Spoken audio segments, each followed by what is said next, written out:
पश्येमोक्षवीर्यजत्रा स्त्री अंगै तुष्टवान् शस्त्रनोभिः विषेम देवहितं यदायुः। ओम शांति शांति शांति। ओम शस्त्र इंद्रो वृद्धश्रवाः स्वस्ति नः पूषा विश्ववेदाः स्वस्ति नस्ताक्षर्यो वरिष्ठनेमिः स्वस्ति नो बृहस्पतिर्दधातु। ओम शांति शांति शांति। शंकरं शंकराचार्यं केशवं बादरायणं श्रोत्रभाष्य कृतौ वन्दे भगवन्तौ पुनः पुनः। ईश्वरो गुरुरात्मेति मूर्तिभेद विभागिनि व्योमवद्व्याप्तदेहाय दक्षिणामूर्तये नमः। अखण्डमण्डलाकारं व्याप्तं येन चराचरम् तदपदं दर्शितं येन तस्मै श्रीगुरुवे नमः। अज्ञानतिमिरान्धस्य ज्ञानाञ्जनशलाकया चक्षुरुन्मीलितं येन तस्मै श्रीगुरुवे नमः। गुरुर्ब्रह्मा गुरुर्विष्णु गुरुर्देवो महेश्वरः गुरुः साक्षात् परं ब्रह्म तस्मै श्रीगुरुवे नमः। त्वमेव माता च पिता त्वमेव बन्धुश्च सखा त्वमेव विद्या द्रविणं त्वमेव सर्वं मम देव। गजाननं भूतगणाधिसेवितं कपितजम्बोफलचारुभक्षणम् उमासुतं शोकविनाशकारकं नमामि विघ्नेश्वरपादपङ्कजम्। अनंत श्री विभूषित श्री 1008 पंचायती महानिर्वाणी अखाड़ा के वरिष्ठ श्रोत ब्रह्मनिष्ठ महामंडलेश्वर एवं उत्तर प्रदेश समाज के अध्यक्ष श्री सदगुरुदेव भगवान के चरणों में कोटि कोटि नमन बंधन। यहाँ के पीठाधीश्वर अनंत श्री विभूषित 1008 पंचायती महानिर्वाणी अखाड़ा के वरिष्ठतम आचार्य श्रोत ब्रह्मनिष्ठ महामंडलेश्वर एवं राजस्थान के राजगुरु स्वामी जी के चरणों में कोटि कोटि नमन बंधन। यहाँ के अधिष्ठाता देव संतजन भक्तजन मातृशक्ति सभी के अंतःकरण में विराजमान आत्मस्वरूप परमात्मा को नमन करते हैं। हालात शांति प्रकरण।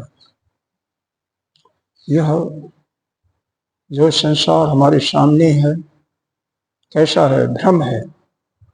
यही कल हम लोगों ने देखा था कि जागृत अवस्था में जो कुछ दिखाई पड़ रहा है वो भी हमें आभासी है, मृथा है, स्वप्नवत है, जैसे मृत मिश्रा का जल। क्योंकि जो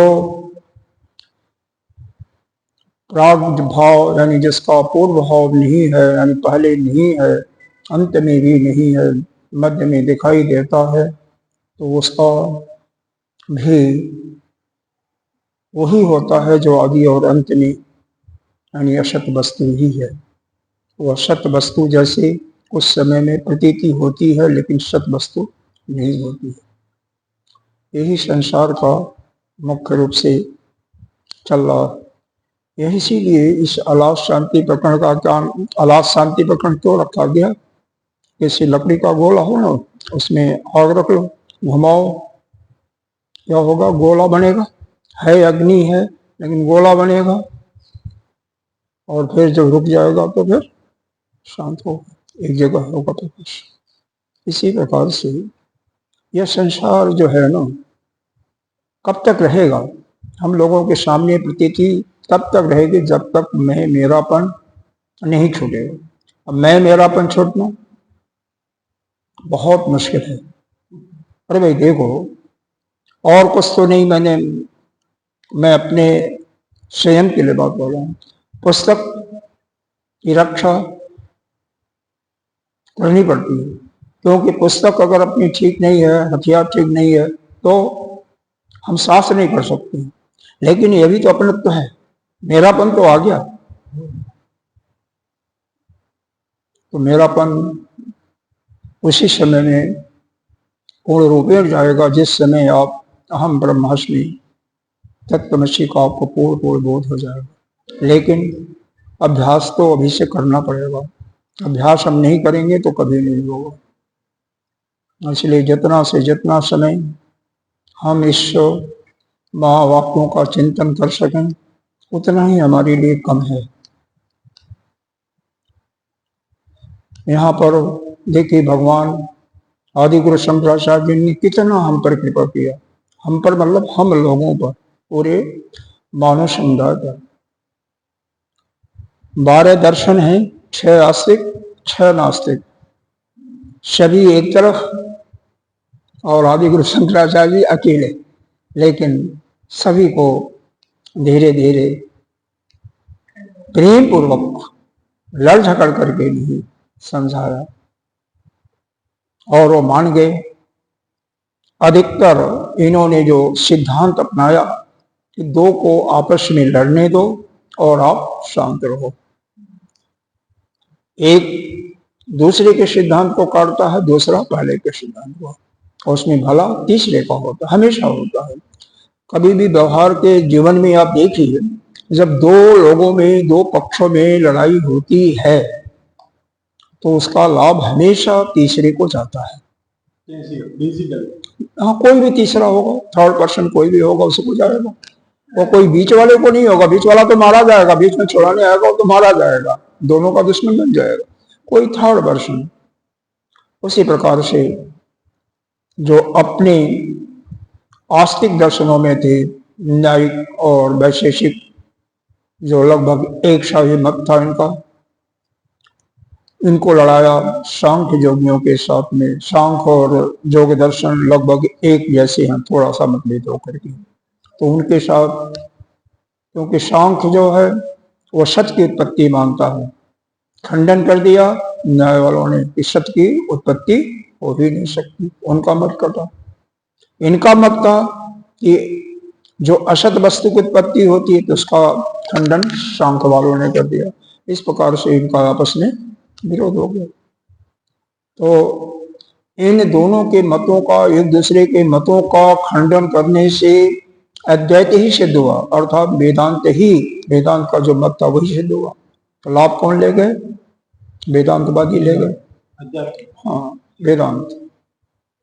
और यही जो है इधर आपका आस्तिक नास्तिक दर्शनों में स्वतांत्रिक और शैतांत्रिक और वैभाषिक,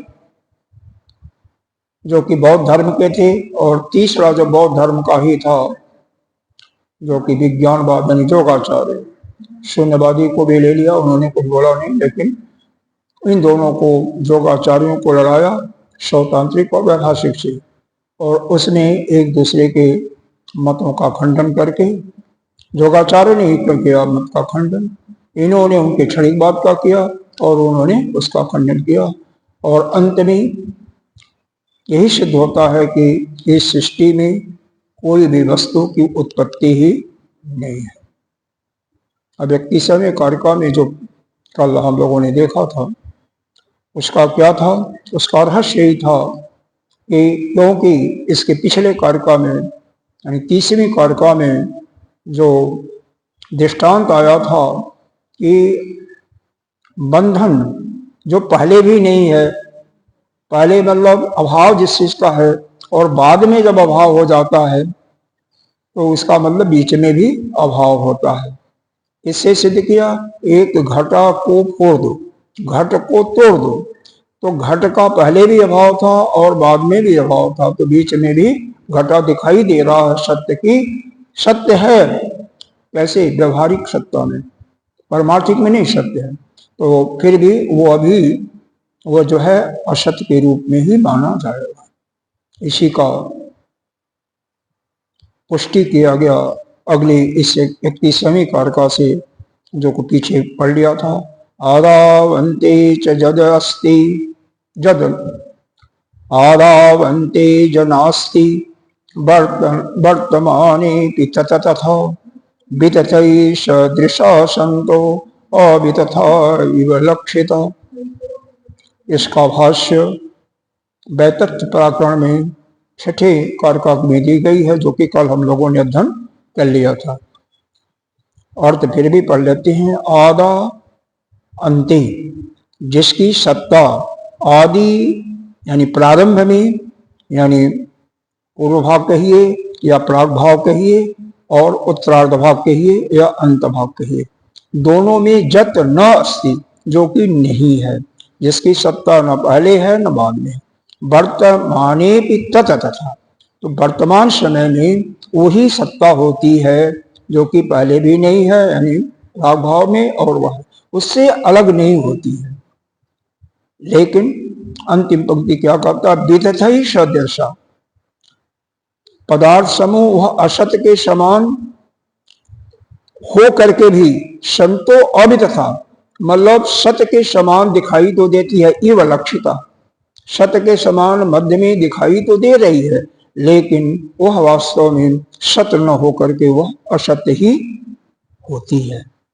यही कल पढ़ा था। और इसी को जागृत अवस्था में और स्वप्न अवस्था में तुलना करें तो स्वप्न, वहां पर मृत्युशला का दिया था ना, कल बताया था कि मृत्युशला में क्या है, जहां पर जल आपको दिखाई दे रहा है, मृत्युशला का जल दिखाई दे रहा है, तो जहां पर आप खड़े हो उसके पहले भी जल नहीं है और बाद में भी, मृत्युशला के बाद भी जल नहीं है, बीच में दिखाई दे रहा है, वह सत्य सा प्रतीति हो रहा है, लेकिन वास्तव में वह सत्य है नहीं। तो पूरा का पूरा जल नहीं है, अभाव इधर भी है उधर भी है। जैसे मुगल जो इधर आया था इंडिया में, वो मुगल आया था, अभी नहीं है, वो भी खत्म हो गया, और वो मुगल भी खत्म हो गया, सब भी नहीं है, और उसका अस्तित्व भी नहीं है। फिर यह 32वें कारिका में जो दिया गया, यह स्वप्न और जागृत को देखते हुए दिया गया। इसको भी देखो। सप्रोजनता तेषां स्वप्ने भी प्रतिपद्यते तस्माद् आद्यवन्तेन मिथ्यै खलु ते अस्मृता। यह 32वें जो कारिका है, यही 7वीं कारिका है। किसकी? यह वैतथ्य प्रकरण की 7वीं कारिका है। इसका भी अर्थ वहीं पर मिलेगा आपको, फिर भी उसको देख लेते हैं। इसके नीचे कुछ, इस कारिका के नीचे कुछ भाष्यकार ने लिखा हुआ है, 2 लाइनें यह लिखा हुआ है।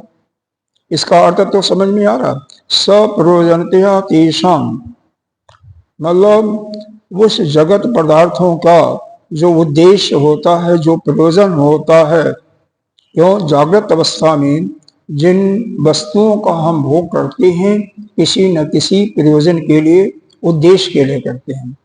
जैसे हम भोजन करते हैं तो अपने क्षुधा की शांति के लिए, जल पीते हैं तो भी अपनी शांति के लिए, एक स्थान से दूसरे स्थान में जाते हैं तो कोई न कोई प्रयोजन ही होता है। बिना प्रयोजन के हम जागृत अवस्था में कोई भी काम करते हुए नहीं मालूम पड़ते हैं।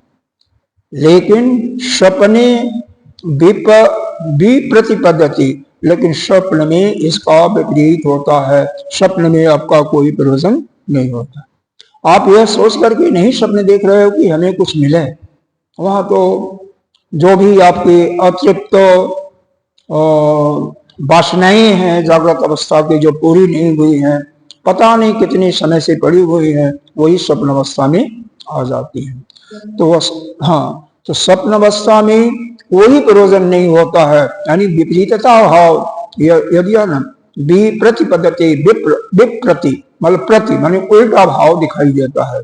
जागृत अवस्था से हमें स्वप्न में उल्टा दिखाई देता, क्योंकि जागृत में तो कोई न कोई उद्देश्य होता है, उद्देश्य की पूर्ति के लिए हम कार्य करते हैं, लेकिन स्वप्न में कोई उद्देश्य नहीं होता, विपरीत भाव होता। तस्माद् अतः आदि अंतत्तेन, आदि और अंतो, आदि मतलब प्रारंभ यानी प्रागभाव, अंतत्तेन माने अंत में, अर्थात उत्तर भाग मिथ्यई कलुते स्मृता, यह दोनों खल माने निश्चय ही मिथ्या ही माने गए हैं, यानी काल्पनिक ही माने गए हैं। तो आदि और अंत होने के कारण जिसका भी आदि होता है और अंत होता है, अंतयुक्त होता है, नहीं जिसका आदि होगा उसका अंत होगा ही होगा, वो अनंत नहीं हो सकता है। तो आदि और अनंत होने के कारण में वह निश्चय ही वह क्या माना जाता है, व्यर्था ही माना जाता है। अब इसको लेकर के आप देखें तो जागृत अवस्था में जो जो एक एक वस्तु का आप उपभोग करते हैं, एक एक वस्तु का संग्रह करते हैं, वह क्या हो गया, व्यर्था हो गई ना, झूठा हो गया ना, केवल असत्य हो गया ना। क्यों? जो भी आप संग्रह कर रहे, आपका मतलब आपको नहीं कहा जाता, सभी के लिए, पूरे सृष्टि में बल्कि 99.99% जितना भी करिए वह कम नहीं है, सभी लोग कर रहे हैं, सभी लोग यही करते हैं। सभी लोग क्या करते हैं, इस जागृत अवस्था में नाना प्रकार के भोगों को भोगते हैं, पहली बात। दूसरी बात, जो भोगने वाली वस्तु है आज नहीं है, बाद में भी होगा, उसका भी संग्रह करते हैं। तीसरी बात यह भी है कि हम इस जीवन में नहीं भोग सकते, तो यहां से मृत्यु के बाद जा करके भोगेंगे, उसके लिए भी इकट्ठा करते हैं। क्या? पुण्य इकट्ठा करते हैं ना, धर्म इकट्ठा करते हैं, यज्ञ इत्यादि बड़े बड़े यज्ञ क्यों करते हैं कि वहां पर हम स्वर्ग में जाएंगे या ब्रह्मलोक जाएंगे, तो उसके लिए भी करते हैं, प्रयोजन के साथ करते हैं।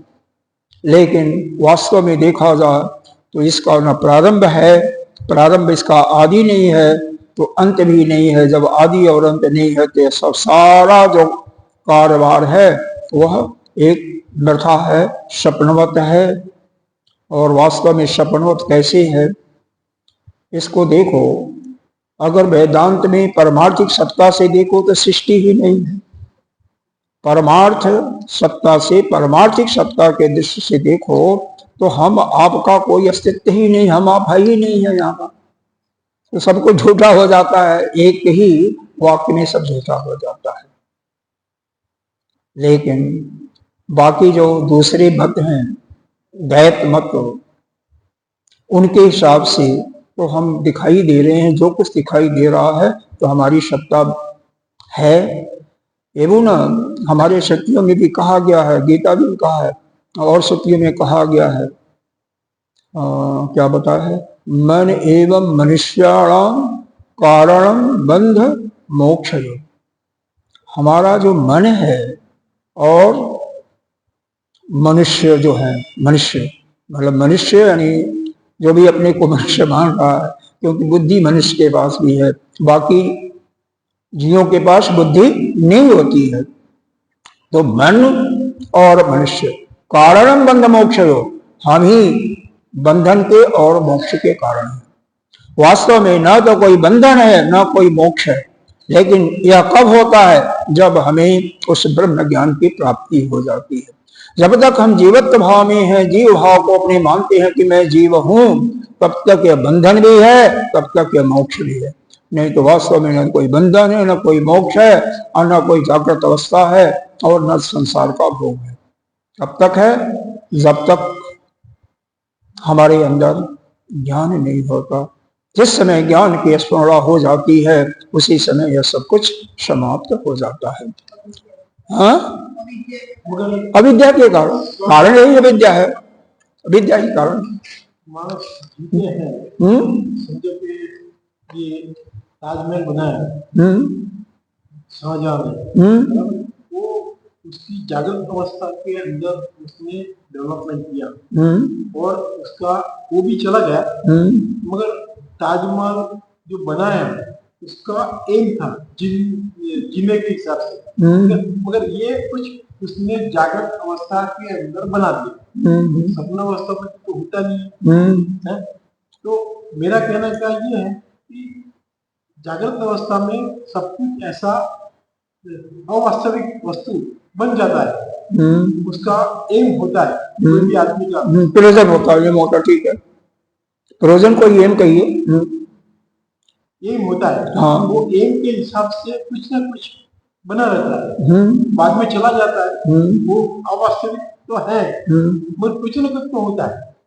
इसी को कहा जा रहा है कि जो कुछ आप कर रहे हो प्रयोजन को अपनी सिद्ध करने के लिए, जो कुछ इस जागृत अवस्था में कर रहे हो या भोग रहे हो या जान रहे हो, उन सभी पदार्थों का, सभी वस्तुओं का न तो आदि है न अंत है, इसलिए वह मध्य में भी नहीं है, मध्य में भी असत है और वह मृथा ही दिखाई दे रहे हैं, जैसे शब्द। बस सीधी सी बात है कि वह ताजमहल कुछ सालों के बाद क्या होगा उसका पता भी नहीं चलेगा, क्योंकि इस संसार में जिसका आदि है यानी प्रारंभ है उसका अंत भी निश्चित है, इसीलिए वो नष्ट हो जाएगा, कोई न कोई और रूप आएगा। अरे आप देखते होगे जगह जगह सुनते नहीं है, काशी की बात ले लो, उस गर्भ में पुराने मंदिर आपने शिव जी का मूर्ति मिला कि नहीं मिला, फिर उस पर मस्जिद बन गया, पता नहीं और हजारों साल के बाद क्या होगा कौन जानता है, क्योंकि जो कुछ बन रहा है जिसका आदि हो रहा है उसका अंत एक समय हो रहा है। इसी चीज को फिर इस 32वीं कारका से भी बताया जा रहा है। यहाँ पर भाष्यकार ने यह कहा कि वैतथ्य कृतवाख्यानो श्लोका विह संसार मोक्ष भाव प्रसंगेन पठितवु। यह संसार में दो चीजें हैं, एक हमें दिखाई किया गया संसार, संसार अगर अनादि है लेकिन अनादि कह रहे हो लेकिन उसका अंत होता दिखाई दे रहा है, तो इसका मतलब संसार अनादि नहीं है, पीछे ही बताया गया था। और मोक्ष, मोक्ष आप अनादि कर रहे हो लेकिन उसका एक समय प्रकट हो रहा है, अगर आदि हो रहा है तो वह मोक्ष भी अनादि नहीं हुआ। और वास्तव में मोक्ष है ही नहीं है, बंधन भी नहीं है। मोक्ष क्यों नहीं है? आप मुक्त ही हो, आप बंधे कहाँ हो? पहले बात तो आपकी सत्ता ही नहीं है, और अगर आप जीवत भाव मानते भी हो तो आप बंधे नहीं हो। मोक्ष, मोक्ष का मतलब छुटकारा, मुक्ति, तो मुक्ति उसको दिया जाता है जो कि बंधा हुआ है, तो आप बंधे नहीं हो। किससे बंधे हो? या तो केवल भ्रमवश, अज्ञानवश हम अपने को बंधा हुआ मान रहे हैं, और जैसे ज्ञान से यह भ्रम हमारा दूर हो जाता है वैसे ही हमें मुक्त हो जाते हैं। जैसे मणिकर्णिका घाट है कुछ काशी में, उसमें जो गुजर जाता है उसका मुक्त हो जाता है, वो सिर्फ मान्यता है। अरे वो मान्यता छोड़िए, वो मानता है, लेकिन जब जहां पर जीव ही नहीं है पर मानता क्या? यह तो ऐसा है, यह जितना भी लिखा हुआ है पुराणों में, यह तो इन मनुष्यों को कम से कम धर्म की क्रिया कुछ करें, धर्म के तरफ उन्मुख हो, जिससे कम से कम गलत काम करने में कमी हो। नहीं तो दुनिया भर के व्यभिचार होते रहते हैं, उसमें कमी होती है। इसी से जितने भी सिद्धांत हैं और सब इसको करने के लिए, और जब तक हमारे अंदर द्वैत भाव है कि हम जागृत अवस्था में हम अलग हैं, आप अलग हो, तब तक यह सब पालन कठोरता के साथ करना चाहिए। जो भी हमारी श्रुति में, हमारे शास्त्रों में जिस कार्यों को करने के लिए कहा गया है और जिसको मना किया गया उसको कठोरता के साथ पालन करना चाहिए, नियम पूर्वक, तभी हमारा आगे बढ़ सकते, हमारा कल्याण हो सकता है। इस अज्ञान को मिटाने के लिए ही नाना प्रकार के उपदेश दिए गए हैं, चाहे श्रीमद् भगवत गीता को लीजिए या उपनिषदों को लीजिए या अन्य शास्त्रों में, केवल इस अज्ञान को मिटाने के लिए। जिस समय जिसका अज्ञान मिट जाता है उस समय न तो द्वैत भाव है, न तो आपका यह शरीर रहेगा, लेकिन आप भी नहीं रहोगे, आप भी अपने स्वरूप में स्थित हो जाओगे। कुछ नहीं है, संसार है ही नहीं है। लेकिन खैर चाहिए हम लोगों को भी पढ़ना ही है, क्योंकि ये भी तो हम संसार में दिखाई पड़ रहे हैं। तो ज्ञान हो जाता तो कोई बैठता है यहाँ पर? क्या कोई नहीं बैठता, ना हम बैठते ना आप बैठते हैं। इसका मतलब क्या हुआ? हम सभी अज्ञान के ही दृष्टिगोचर में हैं। सप्रयोजनता तेषां स्वप्ने विप्रतिपद्यते तस्माद् आदि अंतवत्तेनो मिथ्यै खलु ते स्मृता। यही 7वीं कारका में सेम टू सेम, जैसे वहां पर है 32 समीकरण का, वैसे ही यहाँ पर बेहतर प्रकरण में दिया गया है। तो इसका मतलब यही है कि जागृत अवस्था में कोई भी कार्य या कोई भी भोग होता है तो उसका कोई न कोई एक उद्देश्य होता है, लेकिन स्वप्न में विप्रति मतलब विपरीतता दिखाई देती है। स्वप्न में कोई प्रयोजन नहीं होता है और जागृत अवस्था में प्रयोजन होता है। दवा खाते हो, उद्देश्य होता है कि हमारा अमुक चीज, चाहे दर्द है, चाहे पेट की प्रॉब्लम है, चाहे कोई बीपी है, चाहे शुगर है, वह कंट्रोल में हो जाए। हर एक चीज जो करते हैं स्वप्न अवस्था में, स्वप्न हम वैसे देखते हैं बिना प्रयोजन के। तस्माद इसलिए अतः आदि अंतत्तेन, जिसका आदि और अंतत्व जो अंतयुक्त है या जिसका मतलब अंत होता ही है, ऐसा कोई भी वस्तु है खलुते स्मृता, तो वह निश्चय क्या है? मिथ्या ही है। जिस वस्तु का आदि है और अंत है, जिसका प्राग भाव है और अंत भाव भी है, तो निश्चित ही वह मिथ्या है। बीच में बेशक वह सत्य के रूप में दिखाई दे। जिसका भाव ये तो समझ में तो आ ही रहा होगा, अच्छी तरह से आ रहा होगा, लेकिन अंदर बैठ जा, अंदर नहीं बैठता। अंदर बैठ गया, अंदर बैठ जाएगा तो मैं और मेरा, तू और तेरा सब समाप्त हो जाएगा। सप्रयोजनता दिष्टा जातो अन्नपान आदि नाम स्वप्ने विप्रतिपद्यते जागृते ही भुक्त्वा पीत्वा च तृप्तो। यहाँ पर यह बताया जा रहा है, उसी का पहली लाइन का ऊपर वाली लाइन का अर्थ है सप्रयोजनता, उद्देश्य के साथ ही, प्रयोजन के कारण ही दिष्टा जत यह देखा जाता है। दिष्टा का मतलब यह देखा जाता है कि जागृत अवस्था में अन्न जल आदि ग्रहण किया जाता है, लेकिन स्वप्न में विप्रतिपद्यते, स्वप्न में कोई प्रयोजन नहीं होता है। जागृत ही भुक्त्वा, जागृत में वह अन्न खाता है, पीत्वा है यानी पानी पीता है, च तृप्तो और तृप्त भी होता है। जब हम अन्न खाते हैं, पानी पीते हैं तो संतुष्टि तो आती है ना, तो हम संतुष्ट भी होते हैं। विनर्वर्तित सुप्त मात्र एवं, और कहते हैं यह जब हम तृप्त हो जाते हैं जागृत अवस्था में, खा पी करके तृप्त हो करके, और जब फिर क्या होते हैं, तृषारहित हो गए, और फिर जब सो जाते हैं, सुप्त मात्र सो जाते हैं, तो क्या होता है? क्षुत पिपासा आदि आर्तम अहोरात्र उषित अभुक्तवंतम आत्मान मन्यते। वहां पर स्वप्न अवस्था में आप क्या मानते हैं? क्षुत पिपासा यानी भूख और प्यास से, आर्त मतलब उससे त्रसित ग्रसित, ऐसा मालूम होता है कि आप न भोजन किए हो न पानी किए हो। अहोरात्रि, अहोरात्र का मतलब 24 घंटे आप क्या किए हो? उषितम, आप उपवास हो, अर्थात कुछ न खा रहे हो न पिए हो। ऐसा स्वप्न में भी कभी कभी मालूम होता है। शाम को खूब खा करके सो, डट करके पानी पी करके सो, लेकिन स्वप्न में कभी कभी ऐसा होगा कि आप भूखे हो, कितना भूखे हो, कितना आप प्यासे हो, ऐसा यह प्रतीति स्वप्न में होती है। हमेशा नहीं, ऐसा मानना है, ऐसा मानता है और कुछ नहीं है, मानता ही है सब कुछ। जथा स्वप्ने भुक्त्वा पीत्वा, और जिस प्रकार में स्वप्न में खूब खा लीजिए पी लीजिए, च तृप्तो उत्तिष्ठ, तथा और खूब तृप्त हो जाइए। फिर भी वह पुरुष जब जागेगा तो क्या होगा? अतृप्त ही अनुभव करेगा। भाई स्वप्न में कोई चीज खा लो, किसी भी वस्तु का, सुंदर से सुंदर वस्तु का भोग जो चाहते हो वो भोग मिल जाए, वो भोग मिल जाए, और भोग मिल गया, पी लिया, लेकिन जैसे ही आपकी निद्रा खुलती है तो क्या होगा? अतृप्त हो गया। एक कहते हैं हमारे दादा गुरु की बात है, चिन्मया जी, जो कि चिन्मया जी का तो मेरे ख्याल से जगह जगह पर बना हुआ है, विदेशों में भी बना हुआ है। तो एक बार वह गुरुदेव एक कथा सुनाते हैं,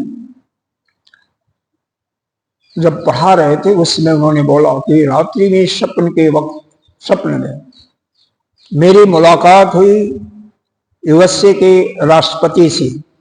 उन्होंने $1 करोड़ का चेक दिया, $1 करोड़ का चेक दिया कि चिन्मय तुम बहुत अच्छा कार्य कर रहे हो भारतवर्ष में, क्या पूरे संसार में, पूरे नाना प्रकार के देशों में चिन्मय जी का है ऑलरेडी वो इनका आसन है, तो इसलिए ये ले जाओ, तुम इस वेदांत के प्रचार प्रसार के लिए काम करो।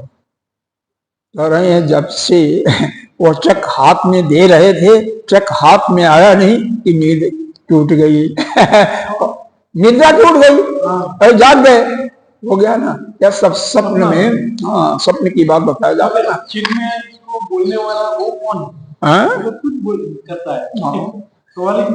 बात ऐसा यही है कि भाई स्वप्न में जो कुछ आप करते हो ना सब मिथ्या होता है, तो स्वप्न में ही नहीं, उसको जागृत अवस्था में जो कुछ करते हो उसको मिथ्या जिस समय समझ जाओगे ना उसी समय आपको ज्ञान की अनुभूति हो जाएगी। हाँ उसी समय जग जाओगे। जानीशा सर्वभूतानाम, गीता जी का दूसरा अध्याय है। जानीशा सर्वभूतानाम जागृति संजनी, तस्याम जागृति संजनी, तस्याम जागृत संजनी।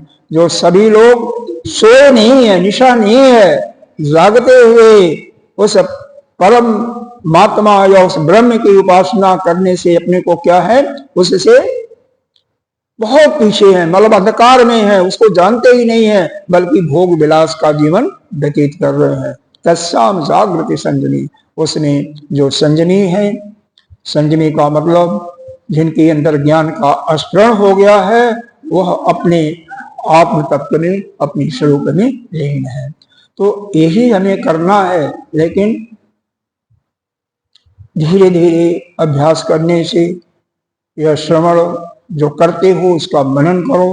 मनन करने का मतलब जो इसमें शंका हो गई है, भ्रम आ गया है, सुनने के बाद भी उसको उस चिंतन के माध्यम से दूर करो। नहीं होता है स्वाध्याय बारंबार करो, बारंबार वीडियो पढ़ो, देखो, नहीं तो पूछो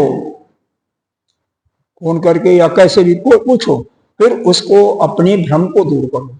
उसके बाद कहते हैं निध्यासन। निध्यासन में क्या है कि आपका भ्रम भी चला गया, लेकिन कई बार जैसे एक गड्ढे में गंदा रख दो, ऊपर से कुछ इत्र फुलेर रख दो, तो कभी कभी भभक आ जाती है। उसी प्रकार से जो कभी कभी विक्षेप आ जाता है अंदर से कि यह सत्य नहीं है, यह ऐसे है, यह गलत है, तो वह विक्षेप को मिटाने की जो प्रक्रिया होती है वह निध्यासन में है। बारंबार चिंतन करने से फिर वहां दूर रहती है।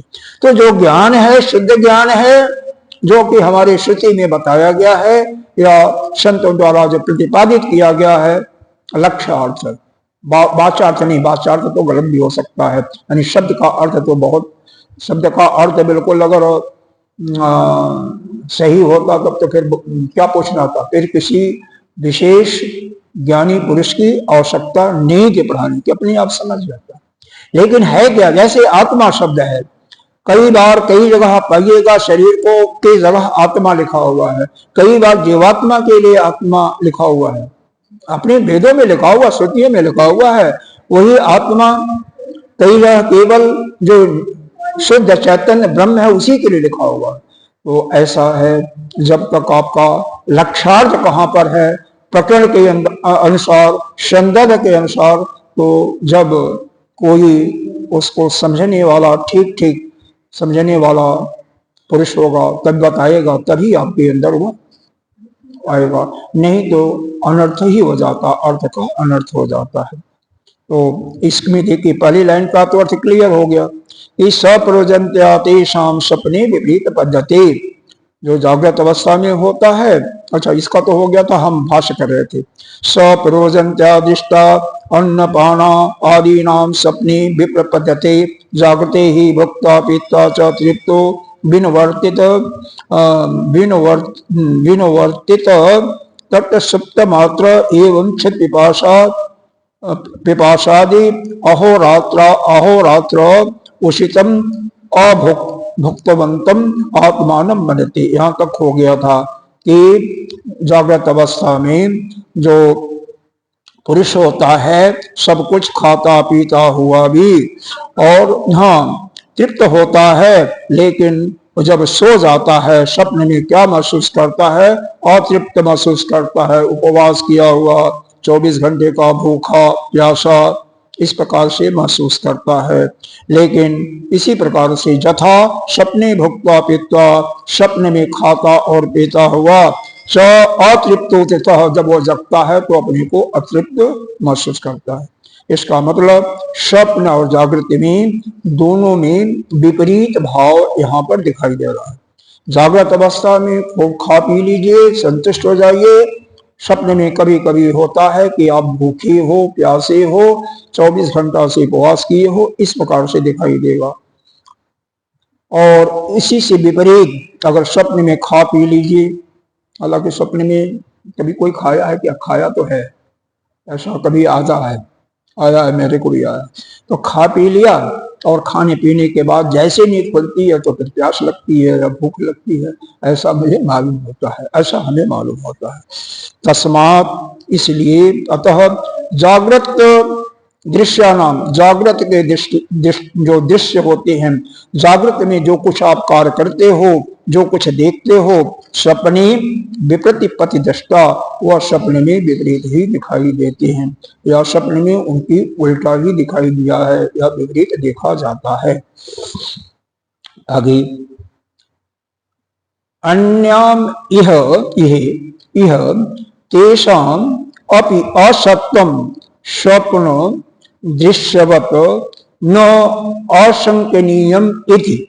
मतलब यह कह रहे हैं कि यहाँ पर तेषाम अतो इसलिए स्वप्न जो दृश्य, तेषाम स्वप्न दृश्यवत, जो उनका स्वप्न दृश्यवत है, किसका? असत्यम, जो असत्य हैं, असत्यता की भी हमें आशंका होती है। मतलब हमें स्वप्न दृश्यों के समान जागृत अवस्था में भी असत्यता की आशंका न हो, आशंका न करने योग्य हम मानते हैं। मतलब जो जागृत अवस्था में होती है, जागृत अवस्था में कोई भी चीज दिखाई दे रही है तो उनका जो सत्यवत की बातें कर रहे हैं वह असत्यवत की मानता हमें दिखाई दे रही है, उसकी आशंका हो जाती है, शंका न करने योग्य मानते हैं। लेकिन स्वप्न में स्वप्न के समान ही, मतलब जैसे स्वप्न में जो कुछ खाया पिया वह असत्य होता है, स्वप्न में भी दो चीज होते हैं। एक तो कई बार स्वप्न में भी झूठ मालूम होता है, मिथ्या चीज दिखाई देती है, स्वप्न में सत्य भी दिखाई देती है। ऐसे कई बार स्वप्न में आपको रस्सी में जैसे सांप देखते हैं ना, अगर वेदांती अगर होगा तो उसको रस्सी में सांप भी दिखाई देगा। कई बार रस्सी मृगतृष्णा स्वप्न में दिखाई देता है तो वो तो बिल्कुल झूठा ही है।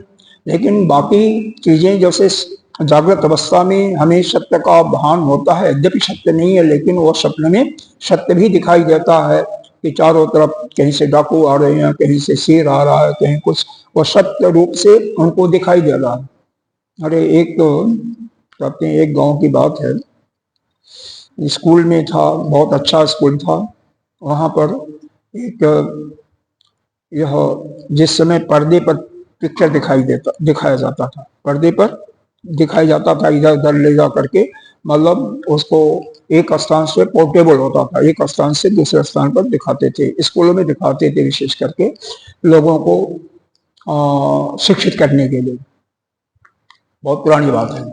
तो ये गांव में गए, वो पंडित जी जो उनके हेडमास्टर थे बहुत विद्वान थे, तो पहले तो मना किए, हमारे स्कूल में सब नहीं चलेगा। फिर उसने समझाया तो कहे ठीक है दिखाइए। बहुत विद्वान थे, सब कुछ जानते थे कि जो इस नाट्य को दिखाया जा रहा सब झूठा है, सब पता था उनको। ऐसा नहीं था कि नहीं मालूम, नहीं मतलब पता नहीं था। लेकिन जब वहां पर सिंह दहाड़ किया उसी ने उस पर्दे पर सिंह दहाड़ किया, उनके हाथ में सोता था, सोता से दे करके मारा। मतलब विद्वान की बात करेंगे, जो सब कुछ पहले भी कहे कि हम इस नाटक को क्या देखना, सब झूठा ही होता है, फिर भी मारा, वो पर्दा उसका फट जाता है। तो ऐसा होता है स्वप्न में भी, मतलब जागृत अवस्था में जो देख रहे हो, असत्य देख रहे हो, तुम्हें मालूम होता हुआ भी सत्य की प्रतीति हो जाती है, और सत्य की असत्य की प्रतीति हो जाती है। सपना पुराण नहीं, अरे स्वप्न नहीं है, सही था भैया, ये सही घटना है, सही घटना है। उनको पता था कि ये सब कुछ असत्य दिखाई दे रहा, पिक्चर में जो कुछ है असत्य है, पर्दे पर जो दिखाई दे रहा आप भी जानते हो। हाँ, दो प्रेमी प्रेम करते हैं, एक कोई दैत्य बन गया, कोई देवता बन गया, कोई कृष्ण बन गया, सब जान रहे हो कि सब असत्य है कि नहीं? मालूम होता है ना, असत्य मालूम है, हमें भी मालूम है, सबको मालूम है। उनको भी पंडित जी को बहुत अच्छी तरह से मालूम था कि सब कुछ असत्य है। यहाँ पर शेर गिरा रहा, शेर दहा रहा है, या जो कुछ हो रहा है, कोई मारने जा रहा, बंदूक गोली चला रहा है, रक्त भी किसी से अगर शरीर से निकल रहा, तो सब असत्य है, कोई सही कुछ नहीं है। लेकिन फिर भी उसके जानने के बावजूद जब शेर का बहुत तेजी से आवाज वैसे ही आती है ना, शेर दहाड़ने की उसमें भी आवाज आती, जैसे दहाड़ा आवाज आई तैसे उन्होंने सोटा खींच करके मारा, पर्दा फट गया। उसका तो बेचारे का कितना नुकसान हुआ, लेकिन जो कुछ है हुआ हुआ। तो हम यह दृश्य जानते हुए भी हम धोखे में पड़ जाते हैं, इसीलिए बताया कि जागृत अवस्था में जो कुछ है सब मिथ्या है, लेकिन हम फिर भी उसको सत्य स्वीकार करते हैं। जैसे पंडित जी ने स्वीकार किया, हम लोग तो सभी स्वीकार कर रहे हैं, है? लेकिन कब तक, हाँ कब तक स्वीकार करेंगे? जब तक हमारे अंदर ज्ञान है, ज्ञान का उद्भव नहीं होता है, जब तक हमारे अंदर अविद्या है तभी तक हम इसको स्वीकार कर रहे हैं। जिस समय हमारे अंदर वह ज्ञान की स्फूर्णा जग जाएगी, अविद्या समाप्त हो जाएगी, यह शरीर के अंदर तब समाप्त हो जाएगा, उस समय हमें यह जागृत अवस्था में जो कुछ दिखाई दे रहा है वह स्वप्नवत मिथ्या ही मालूम होगा। अभी तो नहीं होगा, लेकिन यह अभी के लिए बताया जा रहा है, यह बाद के लिए नहीं बताया जा रहा है, यह अभी के लिए बताया जा रहा है कि स्वप्नवत जो भी जागृत अवस्था में आप देख रहे हो स्वप्नवत और मिथ्या ही है। और उदाहरण भी दे दिया गया कि जागृत अवस्था में खूब खा पी करके सो, स्वप्न देखोगे तो इसमें भूखे प्यासे रहोगे, उपवास किए हो 24 घंटे से, और स्वप्न में अगर कभी खूब खा पी करके सो जाओ, स्वप्न देखा, खूब खा पी लिया, और जगते ही आपको भूख प्यास भी लग जाएगी। तो यह सब प्रतीति होती है, और सब कुछ सपने में जागृत में एक दूसरे से विपरीत दिखाई दे रहा है। और इसीलिए यहाँ पर यह बताया गया कि स्वप्न दृश्यों के समान ही जो जागृत अवस्था में असत्यता की हमें शंका न करना ही करने योग्य ही हम मानते हैं। इस प्रकार दोनों अवस्थाओं में समानम इत्तम उभय यत्र समानम इति, दोनों अवस्थाओं में एक समान है, मिथ्या ही है, मिथ्यई खलुते अस्मृता। तो इसका मतलब जिस दोनों अवस्थाओं में, चाहे स्वप्न हो या जागृत में हो, जिसका आदि और अंत है वह सब मिथ्या ही है, वह सब मिथ्या ही है। जिस वस्तु का निष्कर्ष यही निकाला गया, जिस वस्तु का आदि है और उसका अंत भी होगा तो वह वस्तु मिथ्या है, चाहे जागृत अवस्था हो या स्वप्न अवस्था हो। अब अगली कार का देखिए, इसके बाद यहीं पर समाप्त हो जाती है। अब 33वें कार का देखिए, 33 कार का आपके अला शांति प्रकरण का, हाँ बहुत छोटा है, कुछ समय हो गया कि अभी है 15 मिनट, ठीक है। सर्वे धर्मा मिषा स्वप्ने, मिषा स्वप्ने कायस्य अंतः निर्दशनात् संप्रति अस्मिन् प्रदेशे वै भूतानां दर्शनं कुतः सर्वे धर्मा मृषा स्वप्ने कायस्य अंतः अंतः निर्दशनात् संवृते अस्मिन् प्रदेशे वै भूतानां दर्शनम कुतः। देखिए इसमें जब यह सर्वे धर्मा मतलब मृषा सपनी, जितना भी शरीर के अंदर हम देख रहे हैं सब स्वप्न के जैसा ही मिथ्या है। तो काश्य अंतः निर्देशित, देखो पहले देखो स्वप्न कहाँ देखते हो, यहाँ पर इस पूरे शरीर में यह आप कौन सा पुराण है यह प्रश्नोपनिषद पढ़ा हुआ ना, प्रश्नोपनिषद में मेरे ख्याल से तीसरा खंड होगा, तीसरा अध्याय होगा, तीसरे अध्याय की या चौथे अध्याय की पांचवी छठी कार का छठा मंत्र है, छठा मंत्र तीसरे का चौथे का है। उसमें दिया हुआ है कि इस शरीर के अंदर 101 मुख्य नाड़ियां हैं, हर एक नाड़ियों में 100 फिर नाड़ियां हैं, फिर हर एक नाड़ियों में 72,000 नाड़ियां हैं, ऐसा पढ़ा है ना। उसी में यह 3 मुख्य नाड़ियां हैं, एक एड़ा जो कि दाईं तरफ से जाती है दाईं नासिका की तरफ, और बाईं तरफ से पिंगला, एड़ा जाती है बाईं तरफ से और पिंगला जाती है दाईं तरफ से। पिंगला सूर्य नाड़ी कहते हैं और एड़ा को चंद्र नाड़ी। बीच में एक सुषुम्ना नाड़ी होती है, और सुषुम्ना नाड़ी से अगर जिसका श्वास चलता है उसी को कहते हैं वह कुंडलिनी शक्ति उसकी जागृत हो गई। वह जो सुषुम्ना नाड़ी होता है 3 नाड़ियों से सुरक्षित होती है, क्योंकि उसमें जरा सा भी किसी प्रकार से चोट आ जाए तो आदमी का तुरंत डेथ हो जाता है, क्योंकि ये तीनों नाड़ियां यहाँ पर जो मूर्धा है ना, यहाँ पर तैरती हैं, कहीं बंधी नहीं है बिल्कुल। बच्चे को देखिएगा छोटे, ये बताएंगे अरे जिस समय बच्चा पैदा होता है उस समय बिल्कुल खोखला ही ऐसे होता है, माताएं उसमें तेल लगा लगा करके धीरे धीरे इसको मजबूत करती हैं। हमारे लोक व्यवहार में देखें, शुरू से ही जब से आपका होश होगा दादा परदादा क्या कर देते, या तो पगड़ी बांधते थे या टोपी लगाते थे। कारण क्या था कि यहाँ का जो यह भाग है सबसे कोमल है और इसका सुरक्षा प्रदान करने के लिए, इसीलिए आजकल गवर्नमेंट ने उसके जगह क्या बता दिया, हेलमेट, जिससे यहाँ पर चोट न आवे में तुरंत ही प्राणांत हो जाएगा। खैर वो तीनों नाड़ियां चलती, तो यह सुरक्षित किससे है, इसके सबसे ऊपर ब्राह्मी नाड़ी है, ब्राह्मी नाड़ी है उससे थोड़ी सी मजबूत है सुषुम्ना से। उसके ऊपर जो है चित्रा नाड़ी है, काफी मजबूत है, और उसके ऊपर तीसरी नाड़ी वज्र नाड़ी है जो सबसे मजबूत है, वज्र जैसे ही है, उस पर चोट लगने से इतनी आसानी से नहीं होगा। तो यह जो है मुख्य नाड़ियां हैं, 100 नाड़ियों को और भी मुख्य बताया है कई, लेकिन यहाँ पर जो कहने का तात्पर्य एक जो वह 3 करोड़ कितने लाख होता का ऑपरेशन करिएगा तो मालूम होगा।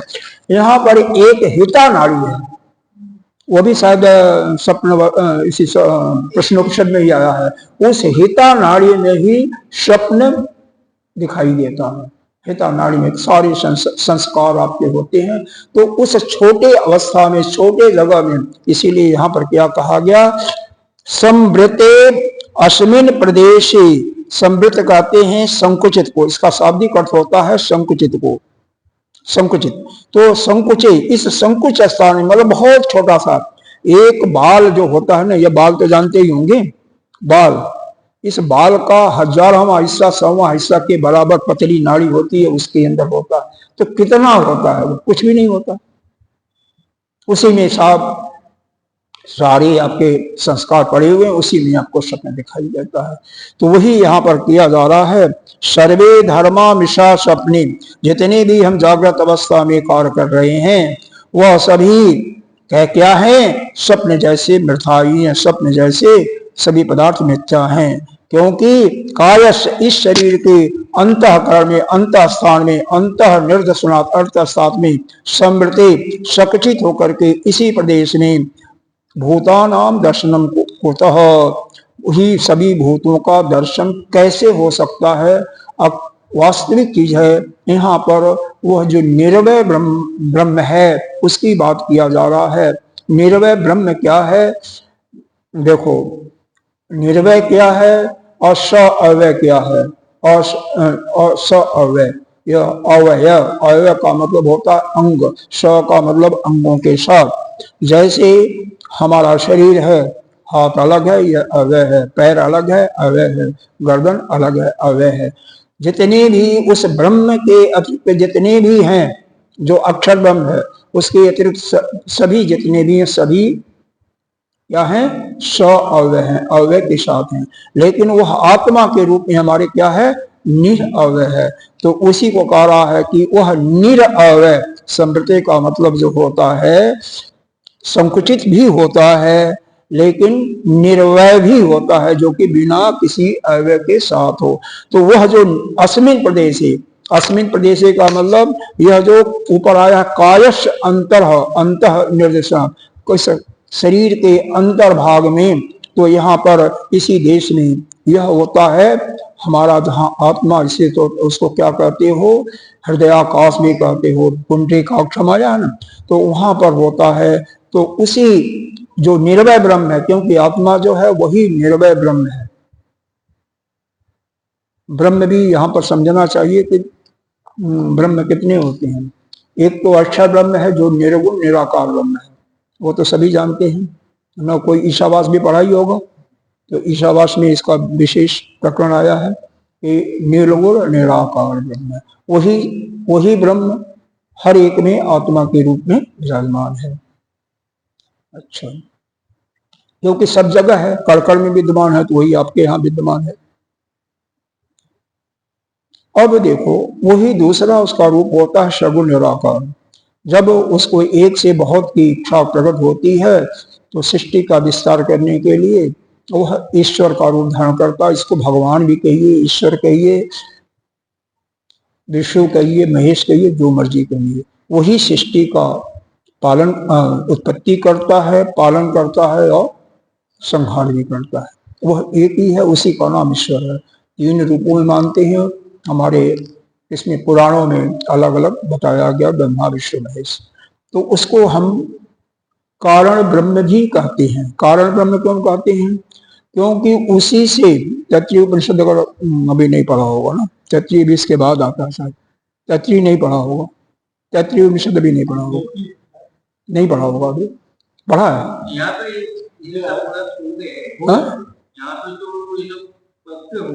हाँ, लेकिन क्या है, जो पढ़ा है सबको याद नहीं रहता, पढ़ा तो है, कोई बात नहीं, बस पढ़ा है तो ठीक है, बस सिर्फ इतना ही करो। वहां पर आता है तस्मात्, उस ब्रह्म से ही तस्मात् आकाश संभूत, और आकाशेन वायु, वायु वायुन क्या बोलता, तेज तेज आपह आपा पृथ्वी, तो यह संभव हुआ, यह आया है। बस सिर्फ इसी को समझाना और कुछ नहीं है।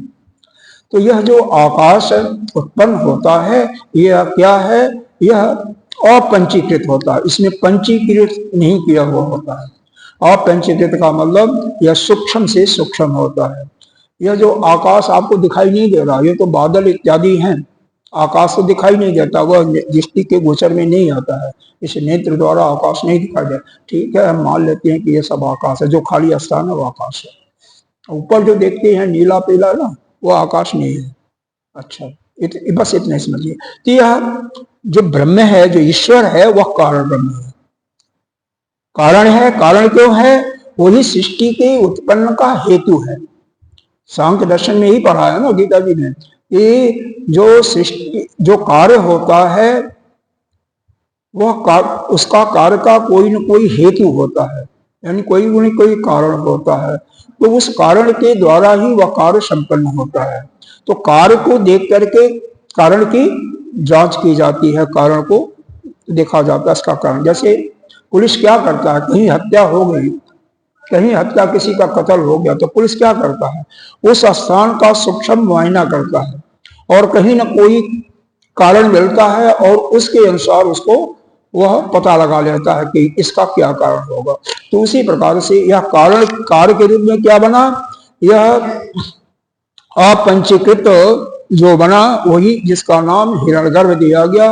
हिरण्यगर्भ कार्य ब्रह्म के नाम से इसको कहते हैं और उसी को ब्रह्मा भी कहते हैं, उसी को श्रुत्रात्मा भी कहते हैं, उसी को प्राण भी कहते हैं। ऐसा पढ़ाया भी गया होगा, चलो कोई बात नहीं। तो उसमें निरवकाश ब्रह्म, हाँ, उसी को समझाने के लिए सारा हम बता रहे हैं, उसी को समझाने के लिए कि निर्वय का मतलब वह अपने अंदर जो आत्मा है ना वही निर्वय है, दूसरा कुछ नहीं है। संकुचित समृद्ध का अर्थ जो संकुचित होता वो भी अर्थ यहाँ पर नहीं आएगा, वहां पर सिर्फ यही आएगा कि उस आत्मा के अंतर्गत ही मैक्सिमम इतना कर सकते हैं, वह उस हृदय नाड़ी के अंदर ही यानी छोटे से स्थान में ही वह सभी भूतों का दर्शन कैसे हो सकता है, शाब्दिक अर्थ तो यही है।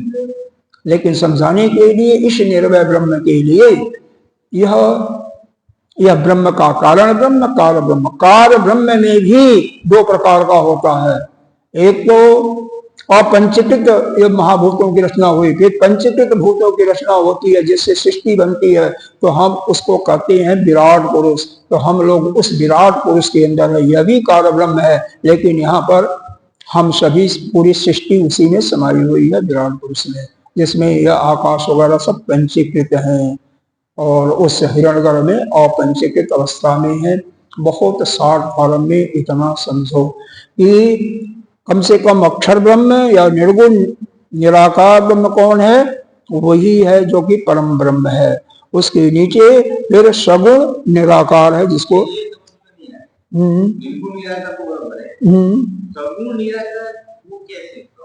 वही माया का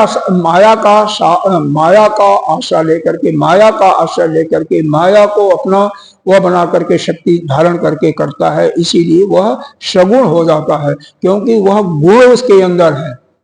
सभी गुण और क्रिया शक्ति होती है, गुण क्रिया शक्ति तो इसमें भी है, हिरण्यगर्भ में भी है, तभी तो वह सारे बीजों के अंकुर होते हैं। हाँ, देखो आपके अंदर जो आप जीव भाव से जिससे बोल रहे हो ना, वो भी तो निराकारी है, वो भी सगुण है लेकिन निराकार है। आप जीवात्मा के रूप में कोई आकार नहीं है। अगर कोई आकार होता तो यहाँ पर इसका ऑपरेशन होता, उसको मालूम होता, लेकिन यह कितना भी इसका कैसा भी सूक्ष्म से सूक्ष्म ऑपरेशन कर लो, यह न तो जीवात्मा का दर्शन होगा न तो आत्मा का दर्शन होगा। तो शैल चिकित्सा के माध्यम से इसका निराकार, क्योंकि कोई आकार ही नहीं है। यद्यपि एक किसी उपनिषद में लिखा हुआ अंगुष्ठ मात्र है ना, अंगुष्ठ मात्र दिया हुआ है, लेकिन वह केवल लखाने के लिए, लक्ष्यार्थ करने के लिए कि वह आत्मा यहाँ पर निर्देश है। वास्तव में तो आत्मा है नहीं, आत्मा कड़कड़ में है, सब जगह है, लेकिन कोई इसका आकार नहीं है। और जब चाहे तो बहुत बड़ा बृहद भी बन जाए और जब चाहे तो बहुत छोटा से छोटा भी बन जाए। तो इस प्रकार से जैसे हनुमान के पूंछ में लगन पाई आग, लंका से डरी जल गई, जय निशाचर भाग। छोटा से छोटा रूप धारण कर सकता है, बड़ा से बड़ा। तो वह ब्रह्म जो है सब जगह विराजमान है, तो हमारे अंदर भी विराजमान है। तो यहाँ पर सगुण ब्रह्म का प्रश्न इन्होंने पूछा था, सगुण कैसे है? तो क्योंकि उस ब्रह्म के अंदर वह सर्वज्ञ है, सर्वात्मा है, तो सर्वज्ञ वही होगा जो सबको जानने वाला होगा ना। तो गुण तो है ही है, लेकिन आकार कोई दृष्टिगोचर नहीं होता, और जब चाहे तो आकार भी धारण कर लेता है। वह माया के, देखो जीव भी ब्रह्म है, वही ब्रह्म जो है या कार्य ब्रह्म के रूप में जीव भी है, लेकिन प्रतिबिंब के रूप में है, वो ब्रह्म ही है। लेकिन अविद्या का अगर दो रूप मानो, माया का दो रूप मानो, तो अविद्या और विद्या। विद्या के साथ तो वह मुख्य चेतन है और हम लोग अविद्या के साथ में है। हालांकि हम ईश्वर चाहे तो नहीं हो सकते, लेकिन कब हो सकते हैं? हम ब्रह्म हो सकते हैं, ब्रह्म है ही है, हो नहीं सकते हैं, लेकिन वो मानना वो अनुभूति की बात है। अनुभूति के बाद तो पहले तो निषेध कार्यों को बंद करना पड़ेगा, जो भी वेदों में मना किया हुआ उनका पूर्ण रूप से पालन, अपने अंतःकरण को शुद्ध करना, और उसके बाद यह चिंतन करने से धीरे धीरे आ ही जाता है, और चिंतन करने से सब कुछ आ जाता है। तो उस यह जो यहाँ पर निर्वय जो ब्रह्म है, उस ब्रह्म जो यहाँ पर हमारे अंतःकरण में या पुंडरीकाक्ष में है, हृदय आकाश में, उसी में सभी भूतों का दर्शन कैसे संभव हो सकता है, यही बताया जा रहा है। लेकिन सब कुछ होता है, आपके अंदर ही पूरी की पूरी सृष्टि है। आप समाधि में जाइए या सुषुप्ति अवस्था में, कभी कभी सुषुप्ति में तो कुछ नहीं मालूम होता है, लेकिन समाधि में जाइए तो कभी कभी पूरी सृष्टि का भी अवलोकन होगा। यह सब मन की कल्पनाएं और कुछ नहीं है। हाँ, देखो 2 लाइन का इसका भाष्य है, पढ़ें या छोड़ दो? यह पढ़ लिया आपने, 25वें कारिका में पढ़ा हुआ है। 25वीं कारिका में बहुत पहले पढ़ चुके हैं आपने। 25वीं कारिका में इसी का, यह अलाप शांति प्रकरण का वही कहा गया है। यह 4 से 25 श्लोकों का अर्थ का यह विस्तार है और कुछ नहीं है। और यही तक नहीं है, यह 44 कारिका तक यही है, विस्तार यही है। 44 कारिका तक इसका विस्तार